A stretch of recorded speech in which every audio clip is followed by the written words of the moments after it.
마지막 야간 개장! 드디어 이제 FOMC가 시작이 됐습니다. 물론 뭐 이 방송이 나갔을 경우에는 이미 끝났을 테지만 FOMC에 대한 얘기들 정리를 한번 해보고 일단 앞으로 시장 전망까지 하는 시간을 좀 갖도록 하겠습니다. 오늘 말 잘해야 돼. 잘못하면 이제 개욕 먹어. 개용 먹을 게 뭐 있어? 어떻게 전망이니까요. 우선은 뭐 차장님부터 아니면 대표님부터. 일단은 좀 지긋지긋했던 얘기들이긴 한데 계속 뭐 올 한 해 가장 많이 언급됐었던 내용들이 사실 미국의 금리 인상이었고, 뭐 실제적으로 보면 뭐 미국 금융위기 2008년도 이후에 거의 한 7년 8년 만에 이제 또 이 얘기가 다시 좀 공론화가 되고 이제 상당히 좀 핫 이슈가 됐죠. 2004년도 기준으로 보면 한 10년 만에 미국에서 이제 계속해가지고 금리가 이제 은하가 되는 사이클에서 이제 인상하는 사이클로 이제 바뀌는 기로점에 이제 와 있는데, 뭐 지난 방송에서도 얘기했던 것처럼 올해 9월달 전후해서 인상 가능성이 높았다가 이제 또 다시 이제 연기를 시켰고, 이제 실질적으로 이제 올해 안 하면 뭐 내년인데 실제 지금 현재 분위기는 뭐 거의 뭐 인상이 거의 확정됐다 뭐 이런 분위기인 것 같아요.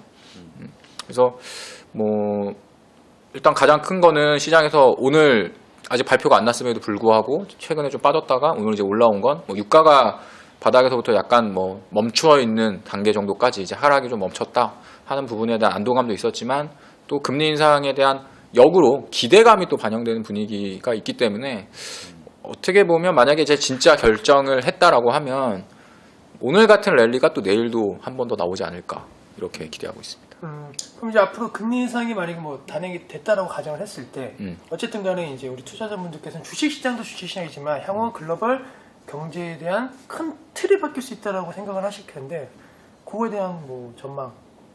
왜 자꾸 나만 전망해? 아니 왜 전망 듣고 차장님 있고. 네. 그러니까 가장 중요한 나를 건 왕따를 시키는. 가장 중요한 건 내 지난번에 그랬잖아. 2015년도 9월 달은 인상을 그러니까 인상을 안 할 가능성이 있다. 원래 하긴 하는데 12월 달 가능성이 높다라고 이제 예언을 했었는데, 이제 그거는 현재 분위기로 봤을 땐 맞는 것 같고, 가장 큰 거는 그건 것 같아요. 뭐냐면 이제 금리라는 게 높은, 그러니까 과거의 평상적인 금리 수준에서 경기가 안 좋다 보니까 금리가 이렇게 계속 낮아지는 흐름을 보였다가 지금은 이제 정체된 금리를 보여주고 있고 이제 머리를 드는 금리 인상 단계로 넘어가는데, 그게 사실은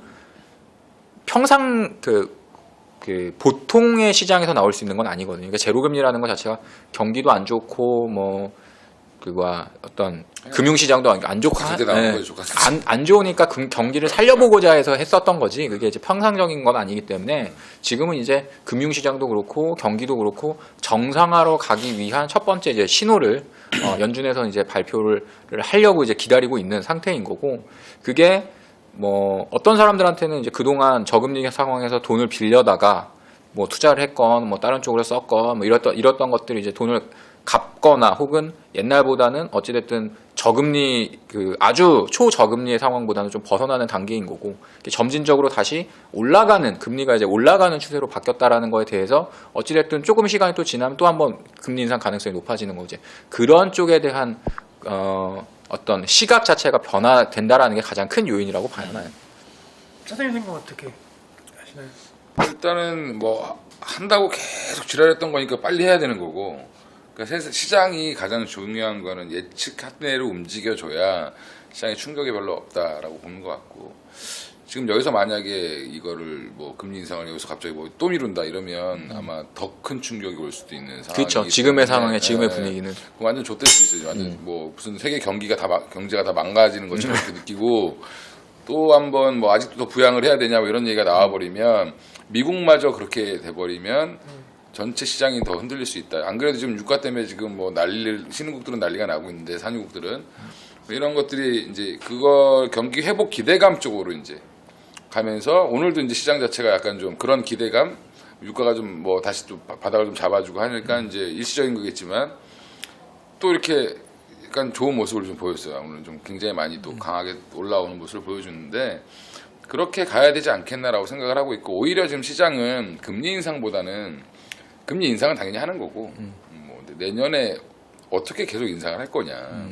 내년에 만약 연말까지 1%까지 올릴 거냐. 뭐 아니면 속도를 언제 어떻게 낼 거냐.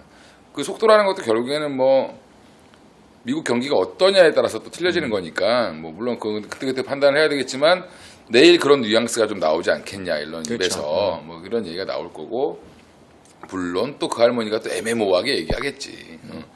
근데 이제 어차피 시장의 충격을 줄이기 위해서 계속 던졌던 얘기들이 있으니까 아마 그대로 갈 것 같고 그러고 나면 이제 그 다음에 이제 이 금리 인상 후에는 뭐 일부 자금들이 뭐 다 빠져나갈 것처럼 얘기하지만 사실은 그렇게 보기는 좀 어려운 것 같고 아직까지는 만약에 한 1%까지 올라온다라고 하면 지금 이제 미국이 뿌려놨던 돈들이 좀 많이 회수되는 그런 경향인데 최근에 국내 시장은 사실은 뭐 사우디 자금이 빠져나간 거기 때문에 사우디 자금이 지금 단기간에 한 1조 이상이 막 집어 던지면서 빠져나가는 상황이라 뭐 지금 그건 유가와 오히려 더 연동이 돼 있는 그런 상황인 것 같아요. 그래서 뭐 좀 불확실성 해소 차원에서 오늘 회사 내일 또 오히려 금리 인상 발표가 나오면 뭐 처음에 좀 하락해서 시작하더라도 오히려 양봉을 그릴 수 있지 않겠나 뭐 그렇게 보고 있어요. 저는 이제 미국 금리 인상은 뭐 기정사실화 되는데 사실 이제 미국도 미국이지만 뭐 중국이나 ECB가 미국의 금리 인상 이후에 어떻게 대응을 하느냐도 중요할 것 같아요. 그러니까 환율 관련된 전쟁이 다시 한번 좀 일어나느냐, 그리고 그 전쟁에서 누가 승리를 하고 누가 혜택을 받냐 이런 좀 복잡한 셈이 만약에 진행이 되면 오히려 시장은 좀 혼란이 가중화될 수도 있겠고 수혜주 찾기 그리고 피해주 찾기가 극명하게 좀 나타날 수도 있기 때문에 다른 데 특히나 이제 중국에서 위안화 다시 한번 역외 개입이라든가 이런 얘기가 나오고 있기 때문에 그런 부분을 좀 체크하실 필요가 있을 것 같고 또 미국이 어쨌든 금리가 올라가게 되면은 뭐 다 아시겠지만은 기업들 같은 경우에는 이자 비용이라든가 이런 게 다 이제 부담이 되실 거 아니에요. 회사채라든가 이런 게. 그럼 미국의 큰 기업군들 어쨌든 미국을 이끌어 나가는 제조업 관련된 기업군들이 만약에 타격을 좀 받는다 그러면 뭐 이거 좀 경기 살아난다고 했을 때 좀 더 활성화를 시켜야 되는데 오히려 역효과가 날 수도 있다라는 거. 그것도 좀 생각해 볼 필요가 있겠고 외국인 자본 이탈 같은 경우에는 사실 금리 인상폭이 뭐 얼마나 될지 모르겠지만 제 개인적으로 생각했을 때는 금리 인상 이번에 한번 하고 더 오랜 시간 동안 약간 눈치를 볼 것 같긴 하거든요. 그러니까 뭐 지금 완전히 미국의 경기가 이제 거실은 잘 보잖아. 그러니까 그냥 제 예감인데, 그러니까 미국이 여태까지 금리를 올린다 했는데 안 올린 거는 그만큼 지금 신경이 쓰였던 거고, 저 이제 차장님 말씀대로 지금 뭐 안 올리면 뭔가 역적이 되는 분위기이기 때문에 올릴 때 폭은 조금은 어느 정도 맞출 건데 그 올린 이후에 시장 반응을 체크함에 있어서 더 많은 시간이 걸릴 것 같기 때문에 어찌 보면 아직도 초금리고 금리가 올라와도 초금리이기 때문에 생각보다 뭐 외국인 자금 이탈이라든가 이런 충격은 이미 좀 많이 흡수가 된 것이 아닌가 좀 불확실성 최근 보면 미국 자금은 하나도 안 빠져나갔어요. 우리나라에서 오히려 이제 캐나다나 뭐 이런 그다음에 뭐 또 사우디가 제일 많이 빼간 것 같고 그다음에 뭐 보니까 유럽계 자금 일부 이렇게 좀 나간 것 같더라고 최근에. 그리고 중국 자금이 좀 일부 빠져나가고 이런 흐름을 보여주는 거 보면 사실은 미국의 자금들이 빠져나가지 않았다는 거는 아직까지 우리나라에 머물러야 되는 돈들이 이게 다 채권에 묶여 있는 거라 그리고 또 이렇게 이쪽으로 넘어가기가 좀 애매한 거지 아직까지는. 그리고 뒤에 그 두 가지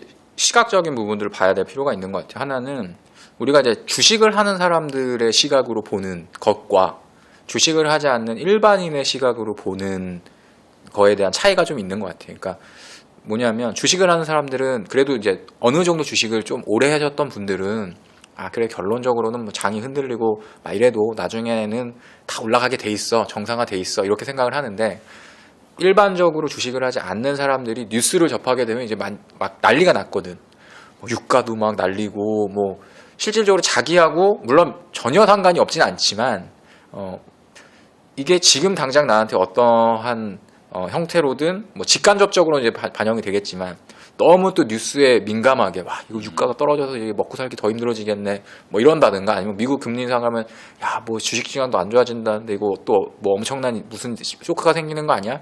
하지만 그래도 오늘 자고 일어나면 내일 또 그냥 자연스럽게 오는 것처럼 사실은 이제 그렇게 주식시장이라는 게 이제 흘러왔었고 제가 보는 건 아까 서두에서 얘기했던 것처럼 지금까지 어떤 그 금리 상황의 저금리 기조 자체가 정상적인 수준은 아니었다라는 거죠.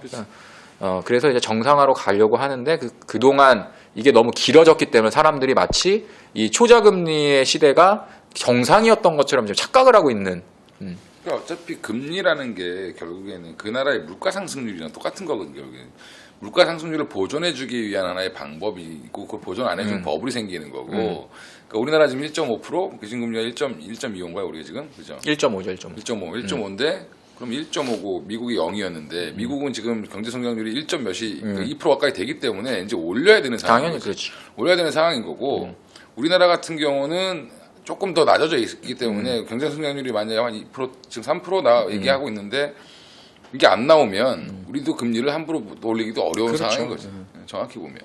그러니까 사실 두 분의 이제 얘기를 포함해서 지금 나오는 얘기의 그런 핵심은 금리 인상을 오히려 할 거면 빨리 하고 그에 대한 시장에 대한 뭐 영향에 대한 부분을 그렇지. 너무 걱정하지 말자. 약간 이런 그게 좀 있는 것 같아요. 그리고 이제 또 하나의 망하지 않거든. 시각적인 부분이 또 뭐가 있냐면 이 주식시장에 들어와 있는 자금이라는 것 자체도 어떤 투자를 하는 사람들의 어떤 성향이라던 것들 이런 것들에 따라 틀리기 때문에 오히려 외국인들의 입장에서는 금리 인상이라고 하는 불확실성이 어찌됐든 언젠가는 나올 수 있는 그 이슈가 분명히 이제 불거져 있는 상황인데 굳이 미리 주식을 살 필요가 없다라고 생각할 수도 있어요. 그래서 오히려 이제 불확실성 그 금리 인상하면 아 이제 금리를 인상하는 스탠스로 바뀌었구나 하고 주식을 또 살 수 있는 거거든. 근데 그 타이밍 자체가 오히려 이제 시각적으로는 뭐 금리 인상을 했을 때 자금이 빠져나간다라고 얘기를 하지만 또 기다렸던 자금들이 들어올 수 있는 상황이 될 수도 있고 또 하나는 빠져나가는 자금과 들어와 있는 자금 그리고 이 안에서 돌아가는 자금에 대한 성질 자체가 바뀔 수 있는 상황이 나타날 수 있기 때문에 저는 사실 그거를 되게 중요하게 봐요. 그러니까 뭐 그동안에 많이 올랐고 뭐 주가도 한 4년 5년 동안 계속해가지고 이제 올라왔었던 회사들이 또 있지만 그동안에 또 반대로 뭐 2, 3년 혹은 5년 동안 계속 내리막만 탔었던 대기업들도 되게 많이 있거든요. 물론 업황적인 측면이나 뭐 이익이 안 좋고 뭐 경기가 안 좋아가지고 뭐 그런 회사들에 대한 주가가 안 좋은 건 뭐 당연한 일일 수 있겠지만 해도 좀 지나칠 정도로 이렇게 이 편차가 너무 극명하게 딱 벌어져 있었는데 이제 이러한 상황이 되면 그동안에 이제 유동성으로 인해 가지고 주가가 많이 이제 올랐었던 회사들한테는 조금 리스크적인 부분을 자금이 좀 빠져나오고 그 빠져나온 자금들이 주식시장에서 발을 빼는 게 아니라 다른 종목을 사는데 다시 들어갈 수 있다라고 보고 있기 때문에 오히려 지금 자금에 대한 선순환적인 구조를 만들기 위해서는 이런 어떤 자금적인 변화가 빨리 필요하다라는 거지. 지금 또 다시 바닥에서 좋아질 수 있는 주식을 찾는 눈이 많이 있기 때문에 최근에 또 뭐 장비주들 막 뛰어 오르고 했기 때문에 그런 거를 찾자라고 하는 분위기는 좀 많이 있는 것 같아요. 그리고 또 최근에 보면 핸드폰 판매량이 뭐 스마트폰 판매량 이렇게 해가지고 보면 안 좋다라고 하는데 핸드폰 부품주들도 상대적으로 최근에 조금씩 밑바닥에서 올라오고 있어요. 카메라 쪽에서 올라오고. 네, 물론 뭐 갤럭시 S7 뭐 출시에 대한 기대감 뭐 이런 것들도 있을 수 있겠지만 전체적으로 봤을 때 이제는 이제 그 카메라 그 휴대폰 부품이라던가 이런 쪽도 좀 다른 시각으로 좀 봐야 되지 않을까. 그냥 단순히 뭐 스마트폰을 만드는 회사가 아니라 어차피 뭐 스마트워치를 만들든 뭐 VR 시리즈를 만들든 뭐 새로운 어떤 스마트 디바이스에 대한 것들을 하면 핸드폰 만들다가 원래는 이제 핸드폰 케이스 만들다가 또 뭐 시계 케이스도 만들고 이런 식으로 바뀌어 나가는 거니까 이제 그런 적용 범위들이 좀 바뀔 수 있는 가능성이 좀 커지고 있다라고 보여지고 이게 아마 이제 새로운 신호탄이 되지 않을까. 그러니까 유동성 장세 그동안에 있었던 어떤 유동성 장세의 피날레가 딱 끝나고 새롭게 어떤 실적 장세로서의 전환되는 마지막 이제 신호 시장에서 내려줄 수 있는. 많이 외로웠나 봐. 말이 많네요. 오늘. 아 요새 많이 외로워. 뭐 크리스마스 시즌까지 우리가 웃을 수 있는 미국의 금리 인상 이후의 방향을 좀 기대해 나왔으면 좋겠다.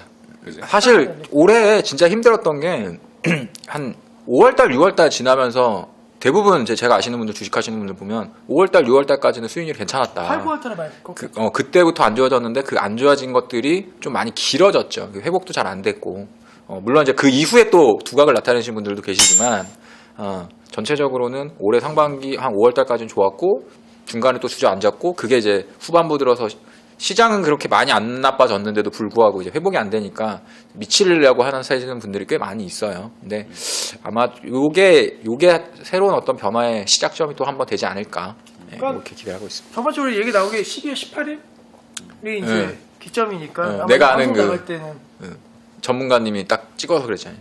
대형주의 저점은 12월 18일이라고 그랬는데 내가 봤을 때 이미 찍었어. 이미 찍어버렸어. 너무 얘기하니까 밀 땡긴 거지. 자 이제 그러면은 기존 종목분들 간단히 이제 AS,